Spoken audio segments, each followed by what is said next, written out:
What's going on, everybody? It's Matt back with Mike Zuber from One Rental at a Time. And we have updates for you, actually copious updates. But what's really super awesome is Mike is such a good dude for participating in my $1 million let's think of something fun we can do challenge. So Mike, thanks so much for taking the opportunity to spend that time with us. But let me just explain real quick for everyone that's watching that might not know what the $1 million challenge is. A, you should subscribe so you can get notifications about what the $1 million challenge is. And B, and most importantly, go back to the beginning and watch the other one. It's only one other video, and I know you have 9 minutes, so give me a break. But anyway, the $1 million challenge is basically within a year. Mike has joined the challenge, and what you have to do is within a year of closing on your first property, you take that and you can use it, rent it, rehab it, whatever you need to do, but you need to turn the purchase of that property, selling it, rolling over, 1031, recapitalizing it, whatever you want to do, to then get to $1 million worth of real estate within a year. Because Mike and I know something that a lot of people don't, and that is that the American dream is not dead. Now, it's not free, and you have to do work to get it. But Mike, where am I wrong on this one? First and foremost, I'm so glad you brought that up. The American dream is not dead. It's out there. I talk to people every week that are living examples, whether it's a ninth grade dropout, ex-con, single mothers, people starting at 18, people starting at 50.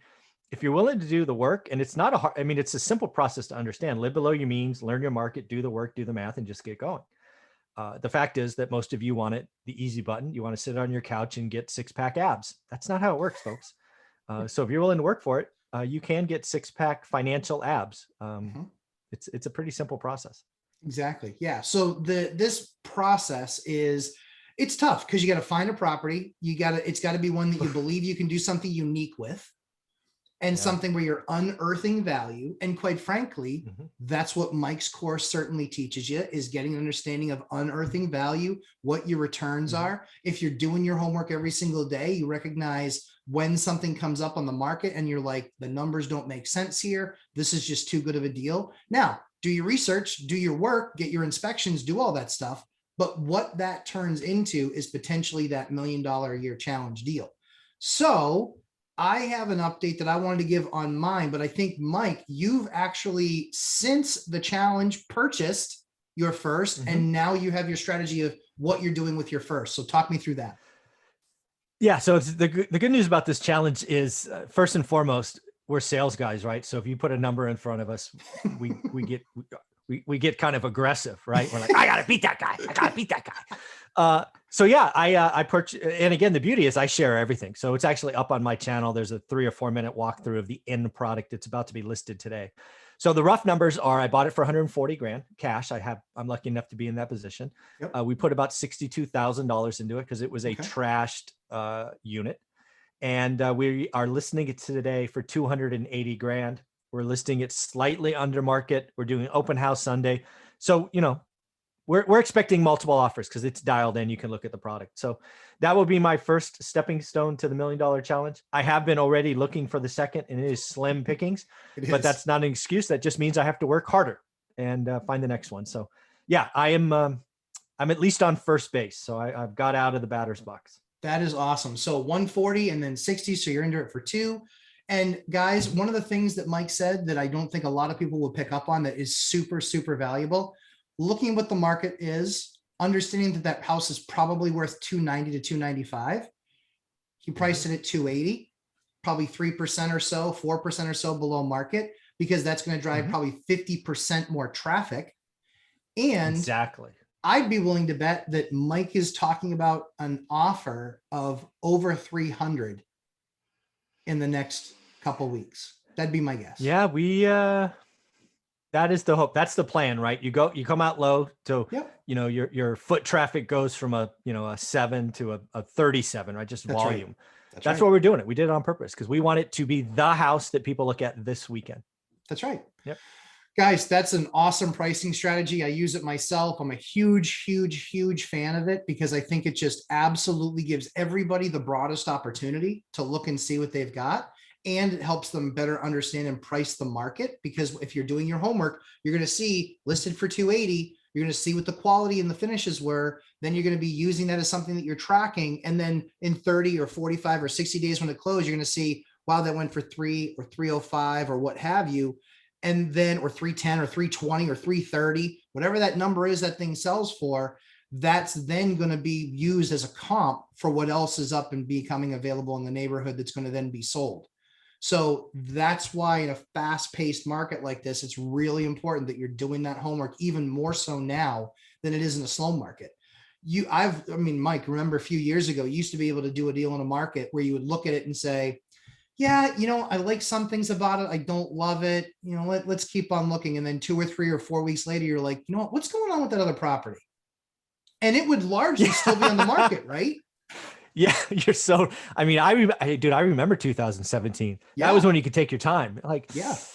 Oh, yeah. No, not today. Well, we were all the prettiest girl at the party because we were still buying, and there really wasn't any event going on in the market, And so you could walk into a place and you're like, yeah, I'm looking at 4 others too. And the guy's like, so what can we do to work something out? And now they're just like, come to me. Yeah. Come to me. Come to me with your offers. Come to me.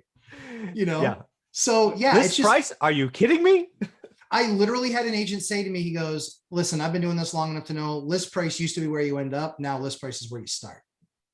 Yeah. It's a weird market. Yeah. And I'm like, oh, I just felt sick with him saying that. That was uncomfortable. Yeah. Well, the good news is if we can do this $1 million challenge and even get close in a market like this, it's just more proof that the American dream is real if you do the work. Absolutely. You got to do the work. Tons go into it. So the update on mine is I closed. So I kicked off the $1 million challenge specifically because I was like, you know what? I wonder what I can do with this project when I saw it. And I was like, I got to do something fun, something people can participate in if they so choose.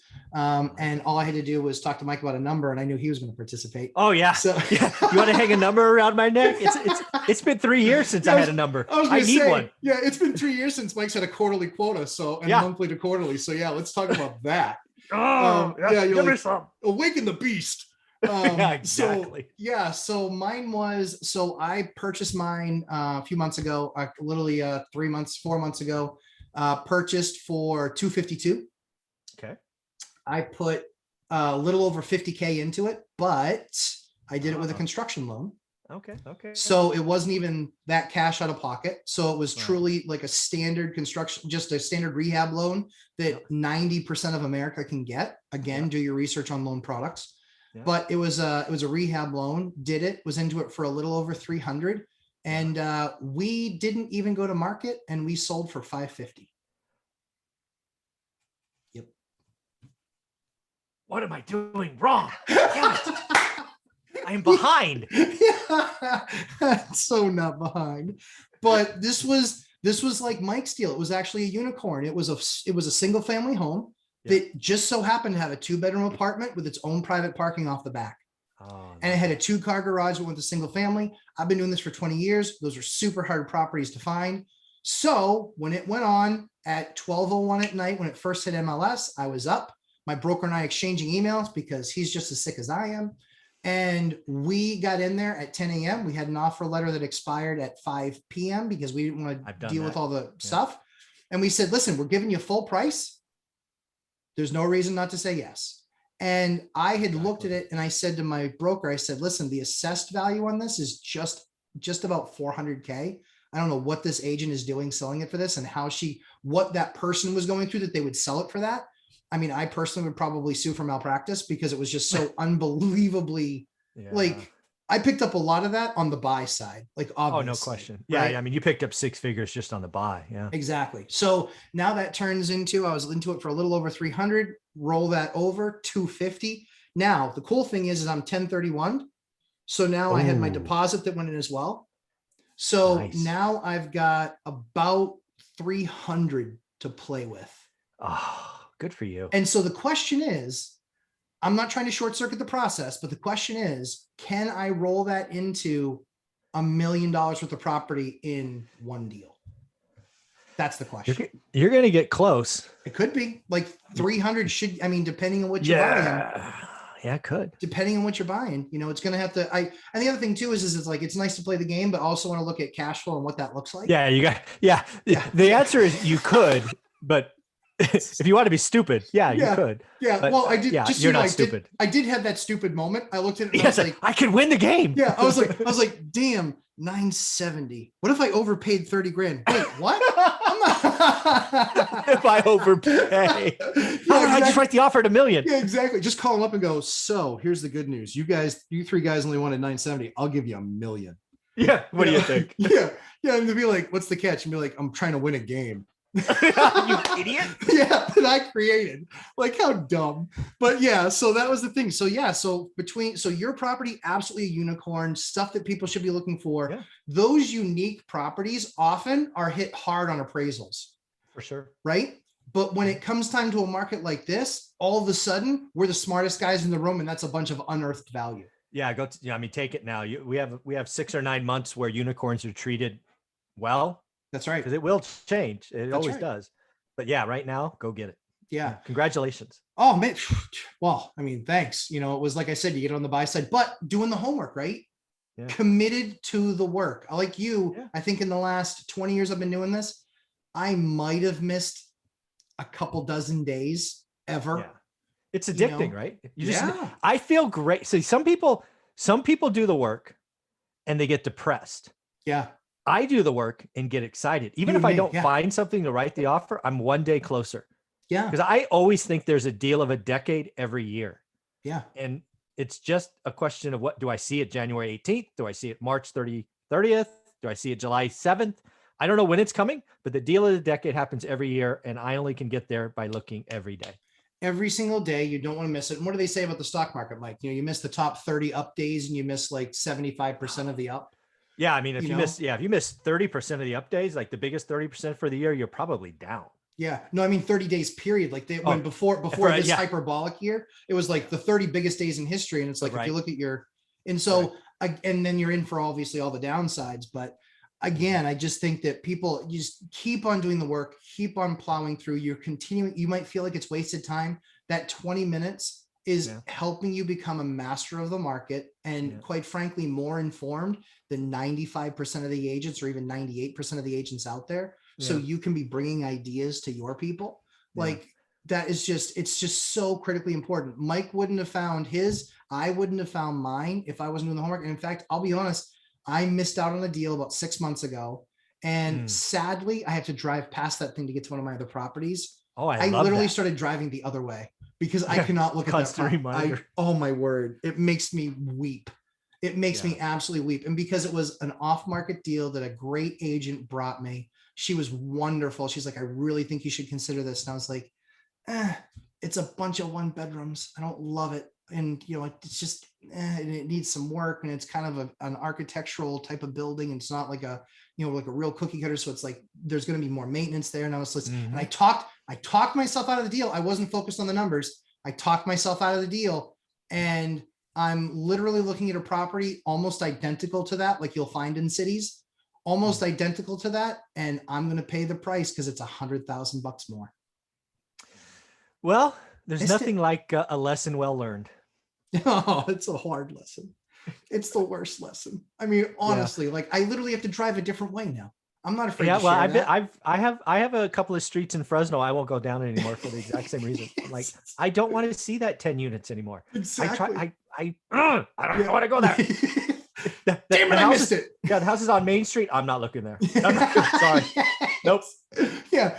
I'm there 3 times a year. That's still too much. Yeah, I can't see it. I'm out. Yeah. So, Mike, as always, how can everybody find you? Do me a favor, go to One Rental at a Time on your Google search. You should find me, and just check me out here every week. It's fun. It's true. Every week and every day, like 4 or 5 times a day. Yeah, like absolutely. If you ever become a Zuber addict, there's enough material to keep you going. Yeah, I always feel bad for the person that says, I'm going to go back and watch you from the very beginning. I'm like, don't do that. We'll call that the Zuber challenge. Yeah, don't do that. I dare someone. Holy cow, that's a lot of. I mean, honestly, if they can retain half that, they'll be the most brilliant real estate mind in history and have a complete understanding of what the last 3 years have looked like. Yeah, because it's there.